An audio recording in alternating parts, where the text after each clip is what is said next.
लन बाबू धूपवा गावाई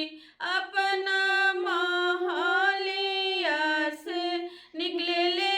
अपना चाचा लन बाबू धूपवा गावाई कैसे में धूपवा गावाइए पापा साहेब धनी के लगनिया समातुला धनी के लगनिया समातुला धूप ही आयरन धूप ही बैरन धूप